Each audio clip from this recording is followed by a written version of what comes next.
పిచ్చుక జీవితం. సిటీలో ఒక పెద్ద ఐటీ కంపెనీ. రోజంతా ల్యాప్టాప్ల ముందు కూర్చుని పనిచేసే సాఫ్ట్వేర్ ఉద్యోగులు బుజ్జి పిచ్చుక, పన్ను చిలుక మరియు చిన్నుకాకి ఈ ముగ్గురు ఒకే టీంలో పనిచేస్తూ ప్రాణ స్నేహితులుగా మారిపోయారు. ప్రాజెక్ట్ డెడ్ లైన్లు, టార్గెట్లు అంటూ రోజు మిషన్లలాగా బ్రతుకుతున్న ఆ ముగ్గురికి కంపెనీ వాళ్ళు హఠాత్తుగా ఒక శుభవార్త చెప్పారు. వరుసగా 10 రోజుల సెలవులు ప్రకటించారు. ఆఫీస్ క్యాంటీన్లో కాఫీ తాగుతూ ఆ ముగ్గురు స్నేహితులు ఈ సెలవుల గురించి ఎంతో ఉత్సాహంగా మాట్లాడుకుంటూ ఉన్నారు.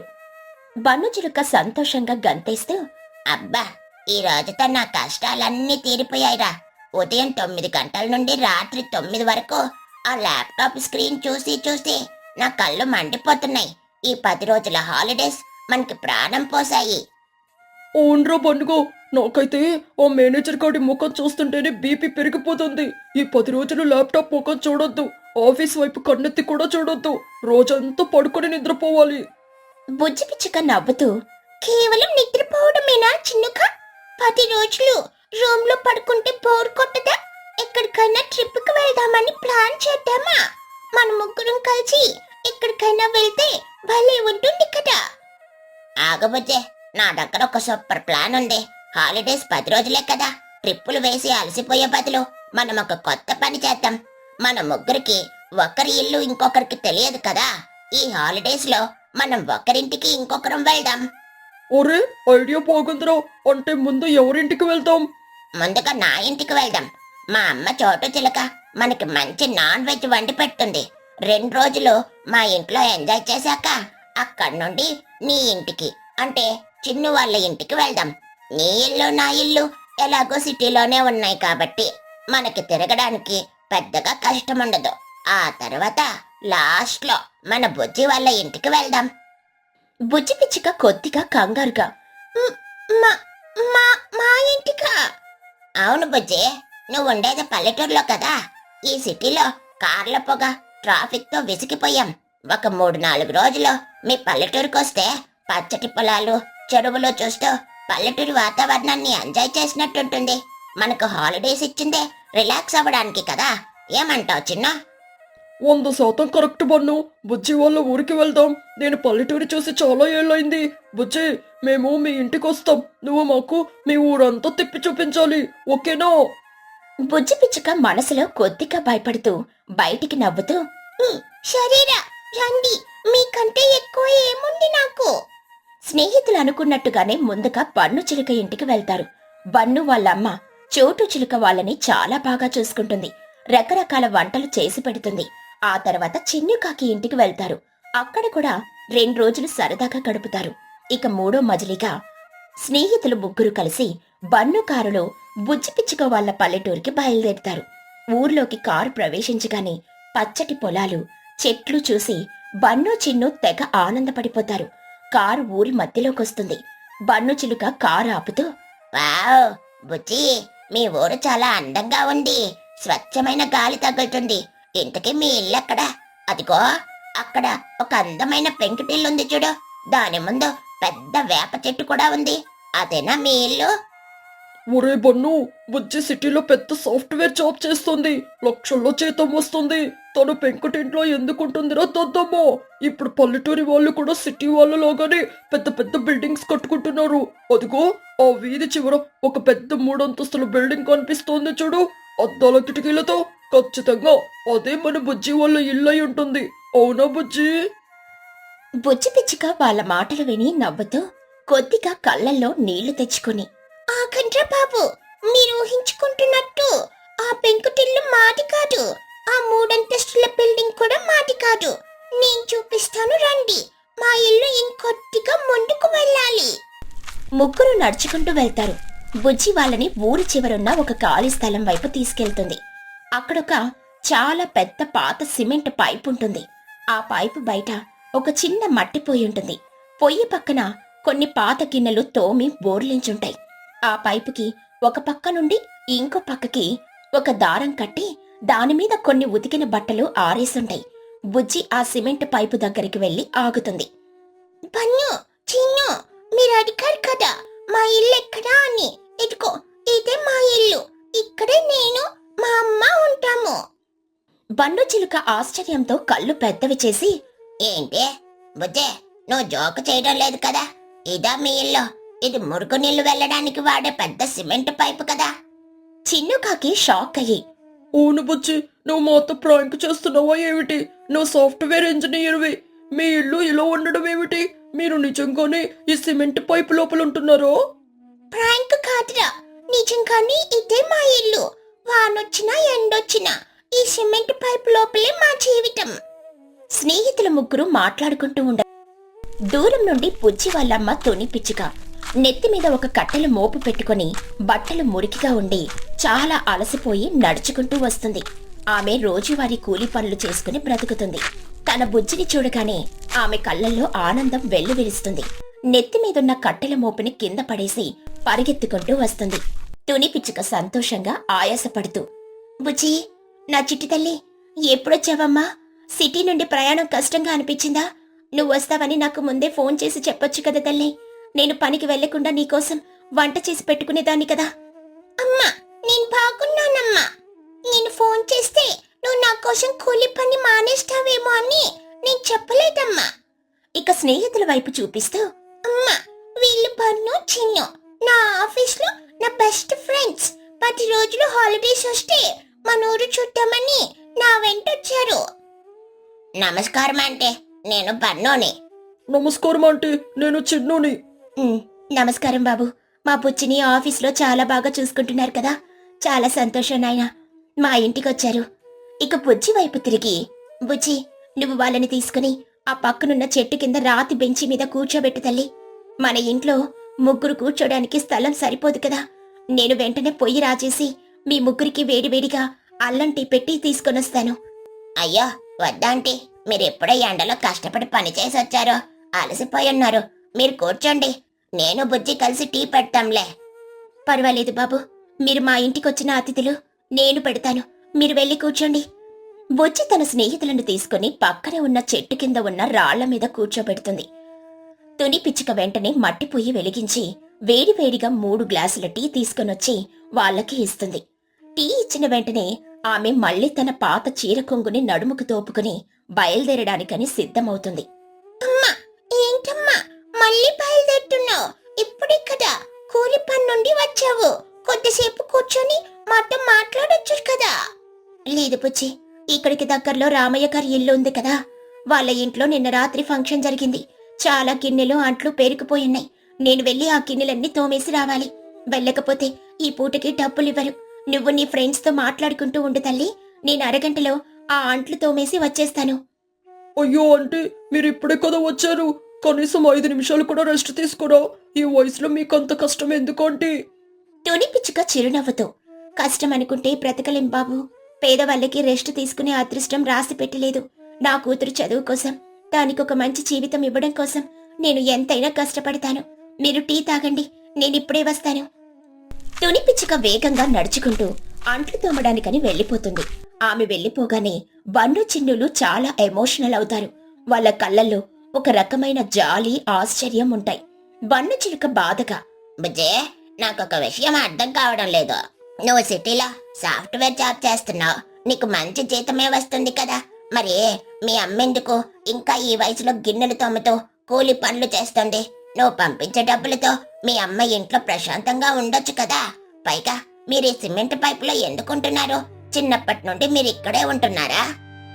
బుజ్జి పిచ్చుక కళ్ళల్లో నీళ్లు తిరుగుతూ ఉండగా దీర్ఘంగా నిట్టూరుస్తూ, లేట్రా పండుగ, మేము చిన్నప్పటి నుండి ఈ సిమెంట్ పైపులో లేము. ఒక 2 సంవత్సరాల క్రితం వరకు మా బతుకులు ఇలా లేవురా. మేము కూడా ఒక పెద్ద ఇంట్లోనే ఉండేవాళ్ళం. 2 సంవత్సరాల క్రితమా? అంటే అంతకు ముందు మీరు ఎక్కడుండేవారు బుజ్జి? ఇందాక మనం కారు ఆపాం చూడ్రా, అక్కడ ఒక 3 అంతస్తుల పెద్ద బిల్డింగ్ చూసి అదే మా ఇల్లు అన్నావు కదా. ఓ అవును బుజ్జి, ఓ అద్దెల బిల్డింగ్ కదా. అవునరా చిన్నగా, నిజానికి ఆ ఇల్లు మాది. 2 ఏళ్ల క్రితం వరకు ఆ ఇంట్లో మహారాజుల్లో బ్రతికిన వాళ్ళం మేము. కానీ ఒకే ఒక్క సంఘటన, ఒక మోసం మా జీవితాలను తలక్రిందులు చేసింది. మమ్మల్ని ఆ ప్యాలెస్ నుండి తీసుకొని వచ్చి ఈ సిమెంట్ పైపులో పడేసిందిరా. బన్ను చిలుక షాక్ అయ్యి, ఏంటే ఆ మూడంతస్తుల ఇల్లు మీద. మరి మీరెందుకు ఆ ఇల్లు వదిలేశారు బుజ్జి? అసలేం జరిగింది మీ జీవితంలో? దయచేసి మాకు చెప్పు బుజ్జి. చెబుతాను వినండి. ఈ కథ మా అమ్మ నాన్నల ప్రేమతో మొదలవుతుందిరా. ఇక ఫ్లాష్ బ్యాక్. బుజ్జి పిచ్చుక మాటలు. మా అమ్మ పేరు తుని పిచ్చుక, మా నాన్న పేరు రాజు పిచ్చుక. వాళ్ళిద్దరు కాలేజీలో కలిసి చదువుకునే వాళ్ళు. అప్పుడే ఒకరికొకరు ప్రాణంగా ప్రేమించుకున్నారు. మా అమ్మ తుని ఈ ఊర్లోనే అతిపెద్ద ధనవంతురాలైన మహీకృత గారి ఏకైక కూతురు. మా అమ్మ వాళ్ళకి 100 ఎకరాల పొలాలుండేవి. కానీ మా నాన్న రాజు పిచ్చుక మాత్రం చాలా పేదవాడు. ఆయనకెవరూ లేరు. మరి మీ అమ్మ వాళ్ళ ఇంట్లో ఒప్పుకున్నారా బుజ్జి? రిచ్ ఫ్యామిలీ కదా. మా అమ్మ పట్టుపట్టడంతో మా అమ్మమ్మ మహీకృత వాళ్ళ పెళ్లికి ఒప్పుకుంది. కానీ ఒక షరతు పెట్టింది. నాన్న పేదవాడు కాబట్టి ఆయన ఇల్లరికం అల్లుడిగా వాళ్ళింట్లోనే ఉండాలని, వాళ్ళ ఇంటి పరువుకి తగ్గట్టుగా బ్రతకాలని కండిషన్ పెట్టింది. నాన్నకి అమ్మంటే ప్రాణం కాబట్టి ఇల్లరికం రావడానికి ఒప్పుకొని అమ్మను పెళ్లి చేసుకున్నాడు. ఓహో, ఇల్లరికం వెళ్ళాడా మీ నాన్న? మరి మీ అమ్మమ్మ వాళ్ళ ఇంట్లో బాగా చూసుకున్నారా మీ నాన్నని? మా నాన్నకి సొంతంగా పైకెదగాలని, తనకంటూ ఒక గుర్తింపు తెచ్చుకోవాలని చాలా ఆశ ఉండేదిరా. ఇల్లరికం అల్లుడిగా ఉంటూ వాళ్ళ ఆస్తి మీద బ్రతకడం ఆయనకు ఇష్టం లేదు. అందుకే తను ఒక బట్టల వ్యాపారం పెడతామని అనుకున్నాడు. దానికి కొంచెం పెట్టుబడి కావాలని మా అమ్మమ్మ మహీకృతని అడిగాడు. కొత్త అల్లుడు అడిగాడు కదా అని అమ్మమ్మ కూడా కాదనకుండా పెట్టుబడికి డబ్బులు ఇచ్చింది. ఓ, అయితే ప్రాబ్లం ఏంటి బుజ్జి? అంత బాగానే ఉంది కదా. అక్కడే అసలు సమస్య మొదలైందిరా. మా అమ్మకి ఒక అన్నయ్య ఉన్నాడు. వాడి పేరు లోసి పౌరం. వాడు చాలా స్వార్థపరుడు, కుళ్ళుపోటు. నాన్నకి అమ్మమ్మ డబ్బులు ఇవ్వడం వాడికి అస్సలు నచ్చలేదు. వీడెవడో బయట నుండి వచ్చి మన ఇంట్లో పడి మన ఆస్తిని వ్యాపారం పేరుతో లాగేస్తున్నాడు అని నాన్న మీద ద్వేషం పెంచుకున్నాడు. కానీ మా నాన్న వాడి మాటలు పట్టించుకోకుండా రేయింబక్కలు కష్టపడి బట్టల వ్యాపారాన్ని చాలా లాభాల్లోకి తీసుకొని వచ్చాడు. కేవలం 1 సంవత్సరంలోనే నాన్న అద్భుతమైన వ్యాపారవేత్తగా ఎదిగాడు. నాన్న తన సొంత డబ్బులతో ఇందాక మీరు చూసిన ఆ 3 అంతస్తుల బంగ్లాను కట్టించాడు. మేమందరం అమ్మమ్మ ఇంటి నుండి ఆ కొత్త బంగ్లాలోకి మారిపోయాము. వా, మీ నాన్న చాలా గ్రేట్ బుజ్జి. ఒక్కేడాదిలో సొంత ఇల్లు కట్టాడంటే మామూలు విషయం కాదు. మరి అంత బాగా సెటిల్ అయ్యాక ఇప్పుడు ఇలా సిమెంట్ పైపుల్లోకి ఎందుకు వచ్చారు? ఆ లోసి పౌరం ఏమైనా చేశాడా? బుజ్జి పిచ్చుక కళ్ళల్లో నీళ్లతో. అవునరా పన్నుక, నాన్న ఎదుగుదల చూసి ఆ లూసి పౌరానికి కళ్ళు కుట్టాయి.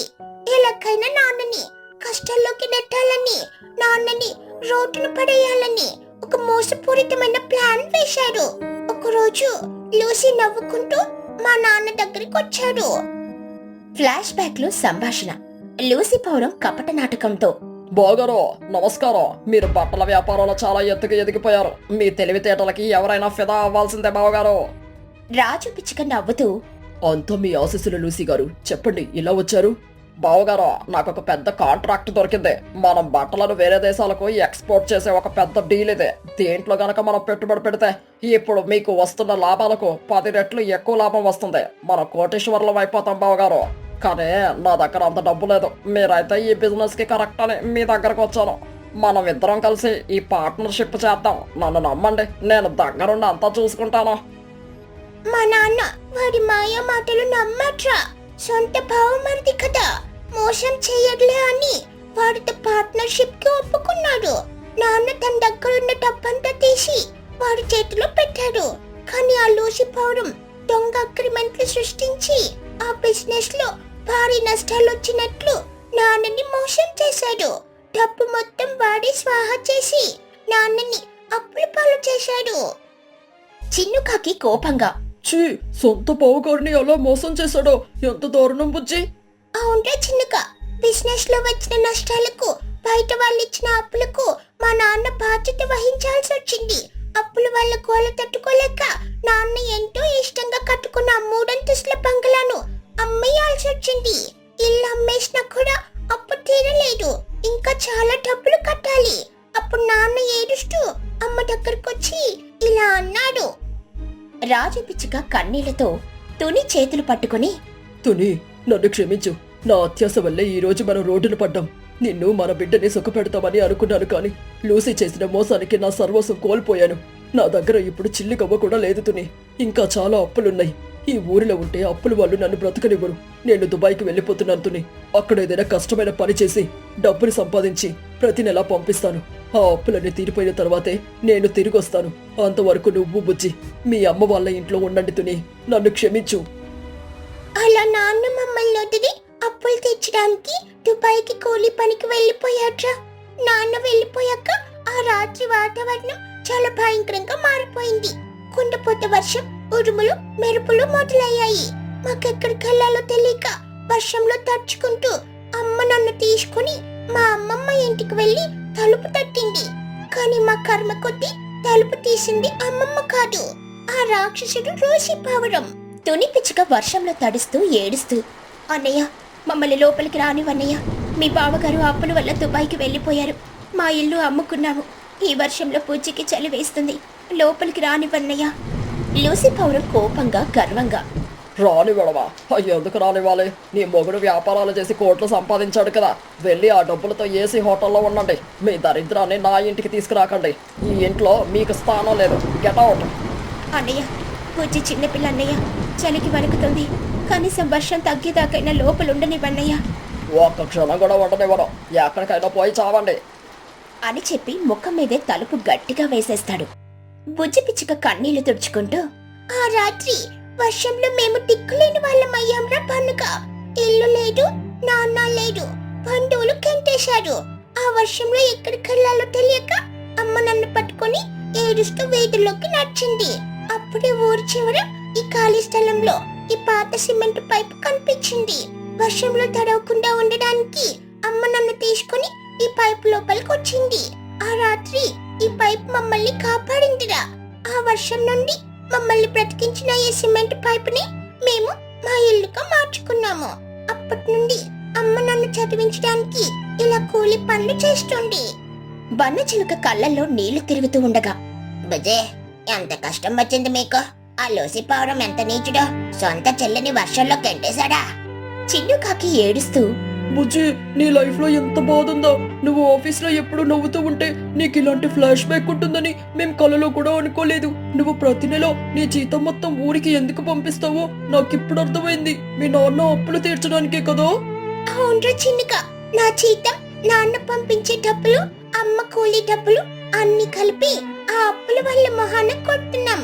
అందుకే మేమిప్పటికీ ఈ సిమెంట్ పైపులోనే ఉన్నాం. మీరు ఏడవకండిరా. బన్ను చిలుక ఏడుస్తూ, ఎలా ఏడవకుండా ఉంటాం బుజ్జే? మీ అమ్మ వయసుకి ఆమె హాయిగా రెస్ట్ తీసుకోవాలి. కానీ ఇంకా ఇతరుల ఇళ్లలో గిన్నెలు తోముతుంటే చూసి మా గుండె తరుక్కుపోతుంది. ఆ లూసిగాడికి ఖచ్చితంగా దేవుడు శిక్ష వేస్తాడు. బుజ్జి పిచ్చుక నవ్వుతూ వాళ్ళ భుజం తట్టి, అరే పిచ్చోళ్ళారా, నేను నా కథ చెప్పింది మీరు ఏడవడానికి కాదురా. ఎందుకంటే ఆ చీకటి రోజులు అయిపోయాయి, మనకిక మంచి రోజులు వచ్చేసాయి. చిన్నుకాకి ఆశ్చర్యంగా కళ్ళు తుడుచుకుంటూ, మంచి రోజులో ఎలా బుజ్జి? అవునరా, ఇంకో 2 నెలల్లో నాన్న చేసిన అప్పు మొత్తం పూర్తిగా తీరిపోతుంది. మా నాన్న 2 నెలల్లో దుబాయ్ నుండి తిరిగి వచ్చేస్తున్నాడు. నాన్న వచ్చేసాక నా జీతంతో, నాన్న కష్టంతో మళ్ళీ మేము ఒక అందమైన సొంతిల్లు కట్టుకుంటాం రా.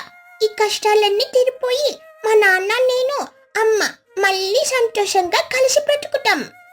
బుజ్జి మాటలు వినగానే పన్ను చిన్నుల ముఖాల్లో ఆనందం వెల్లువిరుస్తుంది. వాళ్ళు ముగ్గురు ఒకరికొకరు సంతోషంగా కౌగిలించుకుంటారు. అప్పుడే తోని పిచ్చుక పని ముగించుకుని అక్కడికొస్తుంది. ఏంటి పిల్లలు, అందరూ కౌగిలించుకుని ఉన్నారు, ఏమైంది?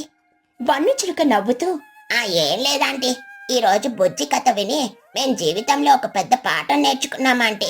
బిజినెస్ లో ఎవరిని గుడ్డిగా నమ్మకూడదని, అలాగే కష్టం వచ్చినా మీలాగా ధైర్యంగా నిలబడాలని నేర్చుకున్నాం. మీరు చాలా గ్రేట్ ఆంటీ. అవునంటీ, బుజ్జి చెప్పింది.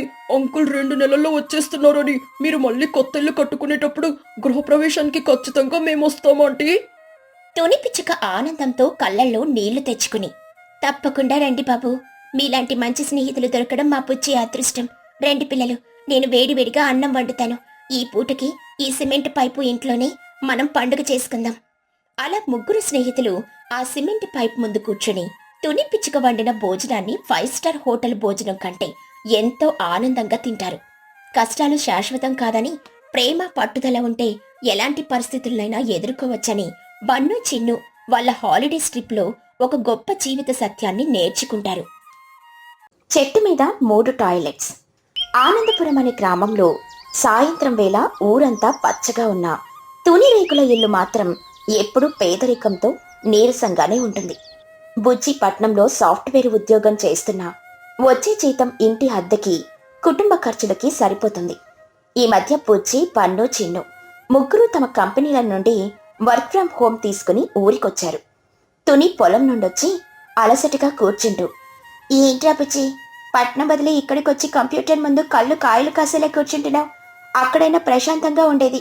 ఇక్కడేమో నీకు కరెంట్ ఉండదు, సరిగ్గా ఇంటర్నెట్ కూడా రాదు. అయ్యో అమ్మ, నీకు తెలియదు కానీ అక్కడ ఏసీ కట్టుల్లో ఉన్న మా బుర్రలు వేడెక్కిపోతున్నాయి. ఇక్కడ నీ పక్కనుంటే కనీసం ఆ వేడి తెలియదు. కాకపోతే ఈ ఊర్లో ఇంకా రోడ్ల పక్కనే బాత్రూమ్ల కోసం వెళ్తుంటేనే బాధగా ఉంది. పొద్దున్నే ఆ చెంబులు పట్టుకొని వెళ్ళాలంటే నా పరువు పోయినట్టుంది. ఏం చేస్తాం తల్లి, మనకి సరిగ్గా ఇల్లే లేదు. ఇంకా బాత్రూంలు కట్టేంత స్తోమత ఎక్కడిది? పక్కనే ఉన్న చిచ్చు బంగ్లా చూడు, ఎంత పెద్ద బాత్రూంలు కట్టించుకుందో. మన బతుకులు ఇంతే. బాధపడకమ్మా, మన పేదరికం మనల్ని ఆపలేదు. నా తెలివితేటలు ఇంకా ఆఫీస్ సిస్టంలా హ్యాంగ్ అవ్వలేదు, తుప్పు పట్టలేదు. అలా అర్ధరాత్రి సమయం ఊరి చివరున్న పాత నది ఒడ్డున బుజ్జి, పన్ను, చిన్ను ముగ్గురు తమ చిన్ననాటి ఫేవరెట్ ప్లేస్లో కలుసుకున్నారు.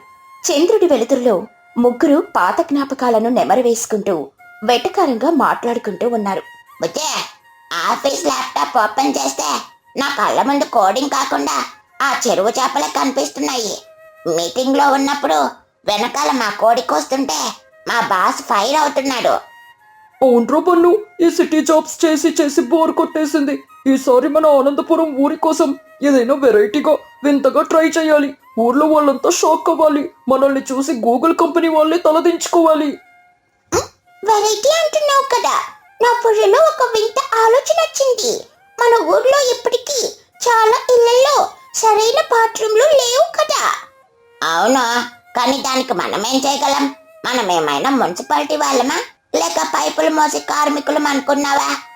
మున్సిపాలిటీ కాదురా, మన ఊర్లో ఎవరికీ లేని విధంగా మనం ఆ పెద్ద మర్రి చెట్టు మీద హైటెక్ టాయిలెట్స్ కట్టాము.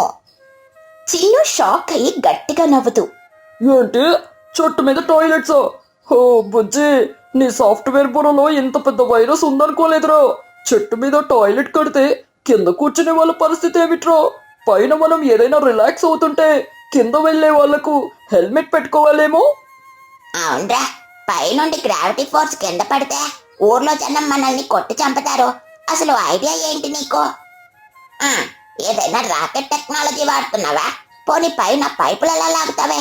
రేపు పొద్దున్న కోతులొచ్చి ఆ పైపులు పీకేస్తే మన పరువు గంగలో కాదు కింద జనం నెత్తి మీద పడుతుంది కదా. సెటర్లు వేయకండ్రా, నేను ఊరికే అనటం లేదు. మన పైప్ లైన్ కనెక్షన్ వేసి దాన్ని చెట్టు మొదలకుండా కిందకి తీసుకొని వచ్చి ఒక పెద్ద సెప్టిక్ ట్యాంక్ కనెక్ట్ చేద్దాం. ఆ పీవీసీ పైపులకి ఆకుపచ్చ రంగు వేస్తాం. చెట్టు కొమ్మల్లాగా కలిసిపోతాయి. కోతులు కూడా కన్ఫ్యూజ్ అవ్వాలి. పర్యావరణానికి హాని కలగకుండా ఎకో ఫ్రెండ్లీ టాయిలెట్స్ కట్టాం. పైగా చెట్టు మీద ఉంటే చల్లటి గాలి వస్తుంది. చూడటానికి వ్యూ పాయింట్ అదిరిపోతుంది. పొద్దున్నే పేపర్ చదువుతూ నేచర్ వ్యూని ఎంజాయ్ చేయొచ్చు. మా ఇంట్లో ఆల్రెడీ ఇటాలియన్ మార్బుల్స్ వేసిన బాత్రూమ్ ఉంది. మా అమ్మ చిచ్చు దానికి వడ్డీ రూపంలో వచ్చిన లాభాలు పెట్టింది. నేనేమో చెట్టు మీద బాత్రూమ్కి వెళ్తా అంటే నా ప్యాంటు పగిలిపోయేలా కొడుతుంది. పైగా బాత్రూంలో కూర్చొని ప్రకృతిని ఎందుకు చూస్తాం రా? కోతుల్ని, కాకుల్ని కౌంట్ చేయడానికి కాకపోతే. మా ఇంట్లో కూడా గ్లాస్ డోర్ బాత్రూమ్ ఉందిరా. మా అమ్మ చోటు అస్సలు ఒప్పుకోదు. పైగా చెట్టు మీద ఏంటి ఈ సోకులు అని ఊరంతా నవ్వుతారు. అయినా నాకు హైట్ అంటే ఫోబియారా బాబు. మన ఊరి వాళ్ళు ఎలాగూ ఒప్పుకోరు. కానీ మన ముగ్గురు ఫ్యామిలీల కోసం మనమే కట్టుకుందాం. కొత్త దారిలో నడిచేటప్పుడు అందరూ నవ్వుతారా, కానీ అది పూర్తయ్యాక దండాలు పెట్టారు. పదండి, రేపు పొద్దున్నే ఇంట్లో వాళ్ళకి చెప్పి ఒప్పిద్దాం. ఇక మరుసటి రోజు ఉదయం స్నేహితులు ముగ్గురు తమ తమ ఇళ్లలో ఈ మాయా ప్లాన్ గురించి చెప్పారు. బన్ను ఇంట్లో బన్ను, అమ్మా, నేను మా ఫ్రెండ్స్ తో కలిసి మర్రి చెట్టు మీద టాయిలెట్ కద్దామని అనుకుంటున్నాను. మనం ఏసీ బాత్రూమ్ లో కూర్చుందామమ్మా. చోటు చేతిలో ఉన్న గరిటె పక్కన పెట్టి కోపంగా, ఏంట్రా పన్ను, పట్నం వెళ్ళి చదువుకుంది ఇదేనా?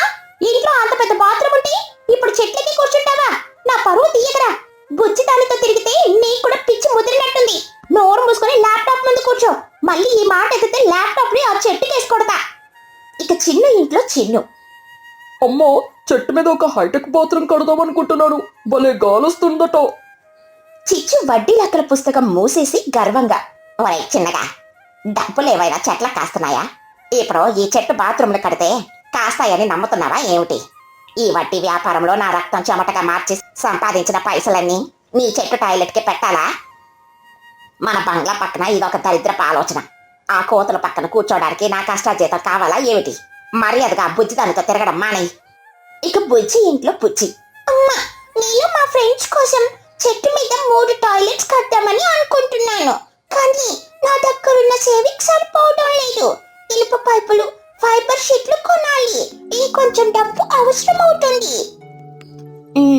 నువ్వేది చేసినా ఈ ఊరికి ఒక గుర్తింపు రావాలి తల్లి. ఒకప్పుడు నేను జమీందారునిగా ఉన్నప్పుడు అందరికీ పెట్టాను, కానీ ఈ రోజు మనకి ఏమీ లేదు. అయినా సరే నీ కల కోసం నేను తోడుంటాను.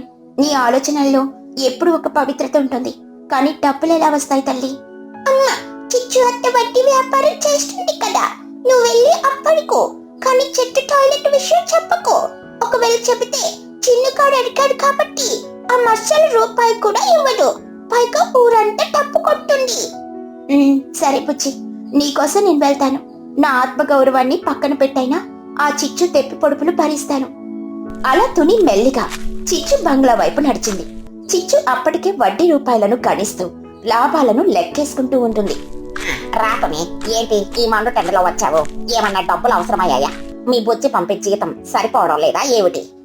అవును చిచ్చు, బుజ్జి పట్నంలో ఏదో కొత్త కంప్యూటర్ కోర్స్ చేయాలట. దానికి కొంచెం డబ్బులు అవసరమైతే అప్పుడుతామని వచ్చాను. ఇస్తాంతోనే, కానీ వడ్డీ నెల తిరిగేసరికి కరెక్ట్ గా నా చేతిలో పడాలి. నా వడ్డీ లెక్కలు సిస్టమ్ కన్నా ఫాస్ట్ గా ఉంటాయి. అన్నట్టు నేను నా కొడుకు చిన్నుకాడు చెట్టు మీద ఏదో బాత్రూమ్లు కడతారట అని నన్ను డబ్బులు అడిగాడు. గట్టిగా చీపురుతో తిట్టి పంపించాను. పిచ్చి ముదిరినట్టుంది వాడికి. ఒకవేళ బుజ్జి కూడా నిన్న అలా అడిగితే నువ్వు కూడా అస్సలు ఒప్పుకోకే. తుని తనలో తాను, అమ్మో, ఇప్పుడు కనుక అసలు నిజం చెబితే చిచ్చి ఒక్క పైసా కూడా ఇవ్వదు సరికదా. రేకులు ఇల్లు కూడా లాగేసుకునేలా ఉంది.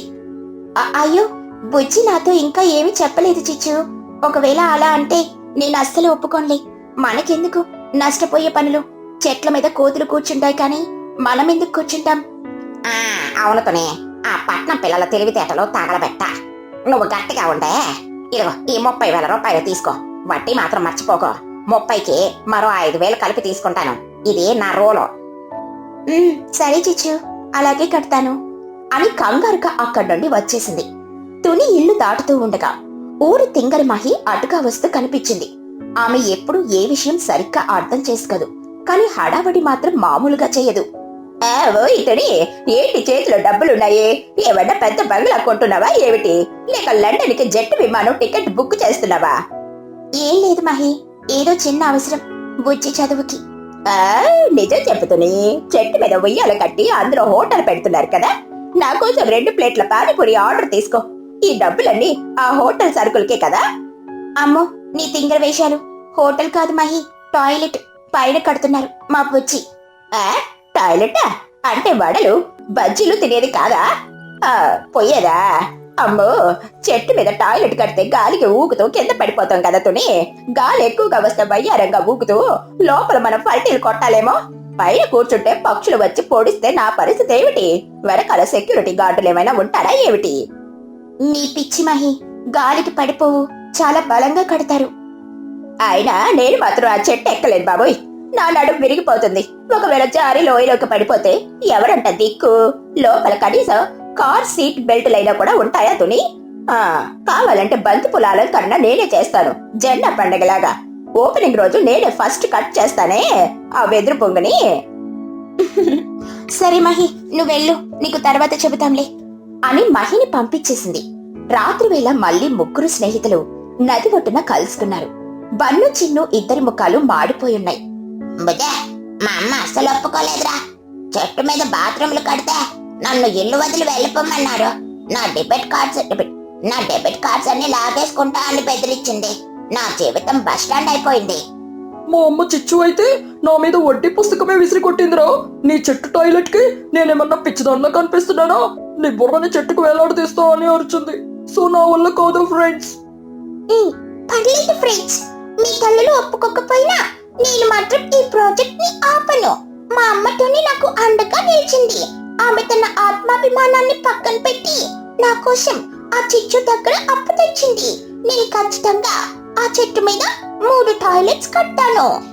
కానీ బుజ్జే, మేము నీతో రాకపోయినా 3 ఎందుకు కడుతున్నావు? నీకు ఒక్కటి చాలు కదా. సమయం వచ్చినప్పుడు మీకే తెలుస్తుందిరా. మీ ఇద్దరికి నా ఆల్ ది బెస్ట్ అని బుజ్జి అక్కడి నుండి పట్టుదలగా వెళ్లిపోయింది. బుజ్జి తుని ఇద్దరు కలిసి రాత్రింబగళ్ళు కష్టపడి ఆ పెద్ద మర్రి చెట్టు మీద ఇనుప పైపులు, ఫైబర్ షీట్లు మరియు వెదురు గొట్టాల సహాయంతో 3 టాయిలెట్లను నిర్మించారు. వాళ్ళకా చెట్టు ఎక్కి దిగడానికి ప్రాణం పోయేలా ఉంది. తుని భారీ పైపును మోస్తూ, బుజ్జి, ఈ ఇనుప పైపులు నా నడుం వంచేస్తున్నాయి తల్లి. అయినా నీ ఆశ ముందు ఈ బరువెంతలే. నువ్వు చెప్పినట్టుగానే ఇవి చాలా అందంగా వస్తున్నాయి.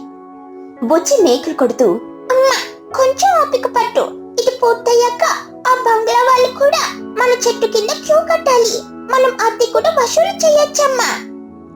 ఒకరోజు రాత్రి వంట చేస్తున్నప్పుడు తుని బుజ్జిని అడిగింది. బుజ్జి, వాళ్ళు వద్దన్నారు కదా తల్లి, మరి నువ్వు ఒక్కదానివి 3 టాయిలెట్లు ఎందుకు కట్టావు? మనకున్న డబ్బులు కూడా అయిపోయాయి కదా.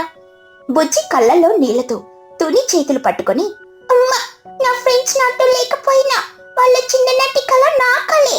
వాళ్ళ తల్లులు వాళ్ళకి సపోర్ట్ చేయలేదు, కానీ నువ్వు నా పక్కన నిలబడ్డావు. ఒకవేళ వాళ్ళ తల్లులు కూడా నీలాగే సపోర్ట్ చేసినుంటే ఈ రోజు నా స్నేహితులు నాతో కలిసి ఇక్కడ ఇటుకలు మోసేవారు. వాళ్ళు రాలేకపోయినా వాళ్ళ కళలు మాత్రం ఆ చెట్టు మీదే ఉండాలమ్మా. బన్ను చిన్నుల కోసమే నేను ఆ మిగతా 2 టాయిలెట్స్ ని కట్టాను. స్నేహం కంటే ఏది ఎక్కువ కాదమ్మా. తుని ఆనంద బాష్పాలతో, బుజ్జి, ఎంత మంచి మనసురా నీది. నా గర్భాన జన్మించినందుకు నాకు చాలా గర్వంగా ఉంది తల్లి. నీ స్నేహమే నీకు విజయాన్ని ఇస్తుంది. ఇక మరుసటి రోజు ఉదయం ఆనందపురం గ్రామ పంచాయతీ దగ్గర ఉన్న పెద్ద మర్రి చెట్టును చూసి ఊరి జనం అందరూ నోరెళ్లబెట్టారు. అక్కడ గాలిలో వేలాడుతున్నట్టుగా 3 రంగురంగుల మోడర్న్ హైటెక్ టాయిలెట్స్ దర్శనమిస్తున్నాయి. తుని ఊరి జనాన్ని, చోటుని, చిచ్చుని, మహిని అందర్నీ అక్కడికి ఆహ్వానించింది. అమ్మో, ఇదేంట్రా బాబు, చెట్టు మీద విమానం రెక్కల్లాగా ఇవేంటి? చూస్తుంటే నన్ను ఎక్కయ్యంటున్నాయి. లోపలేమైనా ఎయిర్ హోస్టెస్లు కూడా ఉంటారా? నాకు కంగారుగా ఉంది. చిచ్చు ఆవేశంగా, తుని, నా దగ్గర కంప్యూటర్ కోర్స్ అని అప్పు తీసుకొని బుజ్జి ఆ చెట్టు టాయిలెట్ ని కట్టిందా? అప్పుడే పైనుండి ఎవరో ఫ్లష్ చేసిన సౌండ్ వినిపిస్తుంది. అమ్మా, నా డబ్బులు ఆ పైపులో కొట్టుకుపోతుంటే నా గుండె గుబేలమంటుంది. ఆ వడ్డీ రూపాయలు పైన ఫ్లష్ అవుతుంటే నేనెలా భరించాలి? నా 30,000 రూపాయలు అలా నీటి పాలు చేసేశారు కదరా. నాకు నా డబ్బులు ఇప్పుడు కావాలి. నిజంగానే ఎంత వింతగా ఉన్నాయో. ఇవి కింద పడిపోవు కదా, కానీ ఇవి ఎందుకు కట్టారు? బుజ్జి వేదిక పైకొచ్చి మైక్ అందుకుని, ఊరి పెద్దలందరికీ నమస్కారం. ఈ రోజు నేను ఈ చెట్టు మీద 3 టాయిలెట్లు కట్టాను. ఒకటి మా కుటుంబం కోసం, మిగతా 2 నా ప్రాణ స్నేహితులు బండు మరియు చిన్నుల కోసం. బన్ను, చిన్ను ఆశ్చర్యంగా ఒకరినొకరు చూసుకుంటూ, మా కోసమా? అవును, మీ తల్లులు మిమ్మల్ని వద్దన్నా మీ చిన్ననాటి కళని నేను మర్చిపోలేదు. నా తల్లి తుని నన్ను ప్రోత్సహించింది, కానీ మీ తల్లులు మీ కళల్ని తొక్కేశారు. ఆత్మాభిమానం, స్నేహం ఉన్న చోట డబ్బుతో పని లేదు. నా స్నేహితులు నాతో లేకపోయినా వాళ్ళ కోసం నేను అప్పు చేసి మరి ఈ 3 టాయిలెట్స్ ని నిర్మించాను. ఇది మా స్నేహానికి నిదర్శనం. చోటు కళ్ళల్లో నీళ్లతో చోటు ముందుకు వచ్చి, బుజ్జి, మమ్మల్ని క్షమించు తల్లి. మేము డబ్బుంది కదా అని గర్వపడ్డాం, కానీ మా పిల్లల సంతోషాన్ని కాదనలేకపోయాం. నువ్వు మా పిల్లల కళ కోసం అప్పు చేసి మరీ కట్టావు. నీ స్నేహం ముందు మా ధనం చాలా చిన్నది తల్లి. నేను డబ్బులో గెలిచాను, కానీ తల్లిగా ఓడిపోయాను. చిచ్చు వడ్డీ పుస్తకాన్ని పక్కన పెట్టి ఎమోషనల్ గా, అవునుతోనే, నీ కూతురు చాలా గొప్పది. నా కొడుకు కళని నేను కాదన్నా బుజ్జి నిలబెట్టింది. ఈ రోజు నుండి నీ అప్పు మొత్తం మాఫీ చేస్తున్నానుతోనే. ఆ ఫ్లెష్ సౌండ్ వినగానే నాకు జ్ఞానోదయం అయ్యింది. నా వడ్డీ వ్యాపారం కన్నా మీ స్నేహమే గొప్పది. ఈ టాయిలెట్స్ లో మొదటిగా నేనే వెళ్ళి కూర్చుంటాను. మహి మెట్లెక్కి లోపలికెళ్ళి వచ్చి ఆనందంగా, అమ్మో, లోపల కూర్చుంటే ఫ్లైట్ లో కూర్చున్నట్టుందే. గాలి చల్లగా వస్తుంది. పైగా కిటికీలో నుండి ఊరంతా అందంగా కనిపిస్తుంది. సీట్ బెల్ట్ ఎక్కడుందో వెతుక్కున్నాను తెలుసా? బటన్ నొక్కితే విమానం టేక్ ఆఫ్ అయినట్టు పెద్ద సౌండ్ వస్తోందిరా బాబు. కిటికీలో నుండి చూస్తుంటే మా ఊరి చెరువు స్విమ్మింగ్ పూల్ లా కనిపిస్తుంది. కిందకొస్తే ల్యాండింగ్ అయిన ఫీలింగ్ వస్తుంది. అవునరా బన్ను, లోపల కూర్చుంటే చూస్తే పక్క చెట్టు మీద ఉన్న కోతి కూడా మనకి హాయ్ చెబుతున్నట్టుంది. థ్యాంక్స్ బుజ్జి, నువ్వు మమ్మల్ని వదిలేయలేదు. స్నేహానికి అసలైన అర్థం చెప్పావు. బన్ను చిన్ను బుజ్జిని గట్టిగా హత్తుకుని, థ్యాంక్స్ బుజ్జి, నువ్వు లేకపోతే మా కళ ఇలాగే ఉండిపోయేది. మన స్నేహం ఎప్పటికీ ఇలాగే నిలిచుండాలిరా. అలా ఊరి జనం అందరూ చప్పట్లతో ఆనందపురం మర్రి చెట్టును మార్చేశారు. ఈ హైటెక్ పిల్ల చేసిన ఈ వింత చెట్టు టాయిలెట్లు మీకెలా అనిపించాయో కామెంట్స్ లో చెప్పండి. Thank you. ఈ కథలోని నీతి ఏంటంటే, స్నేహం అనేది అంతస్తుల మీద ఆధారపడదు. అది హృదయాల కలయిక. మనస్ఫూర్తిగా సహాయం చేసే గుణం ఉన్నవాడే నిజమైన స్నేహితుడు.